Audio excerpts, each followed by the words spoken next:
ఆఫ్ఘనిస్తాన్పై పాకిస్తాన్ వైమానిక దాడులు తీవ్ర ఉద్రిక్తతలకు దారితీశాయి. ఆఫ్ఘాన్ అధికారుల ప్రకారం పాకిస్తాన్ యుద్ధ విమానాలు ఆఫ్ఘనిస్తాన్ భూభాగంలో బాంబుల వర్షం కురిపించాయి. ఈ దాడుల్లో 13 మంది ప్రాణాలు కోల్పోగా మరో 14 మంది తీవ్రంగా గాయపడ్డారు. ఈ ఘటనపై ఆఫ్ఘనిస్తాన్ తీవ్ర ఆగ్రహం వ్యక్తం చేసింది. తమ సార్వభౌమాధికారాన్ని ఉల్లంఘిస్తూ పాక్ సైన్యం దాడులు జరిపిందని ఆరోపించింది. ఇప్పటికే సరిహద్దు ప్రాంతాల్లో ఉద్రిక్తతలు నెలకొన్న నేపథ్యంలో ఈ వైమానిక దాడులు పరిస్థితిని మరింత ఉద్రిక్తంగా మార్చాయి. ఇరు దేశాల మధ్య పరిస్థితులు నిప్పుల కొలిమిలా మారగా సరిహద్దు ప్రాంత ప్రజలు భయాందోళనలకు గురవుతున్నారు.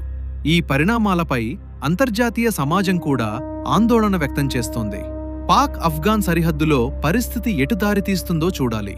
ఇలాంటి అంతర్జాతీయ తాజా వార్తల కోసం మా ఛానల్ను సబ్స్క్రైబ్ చేయండి.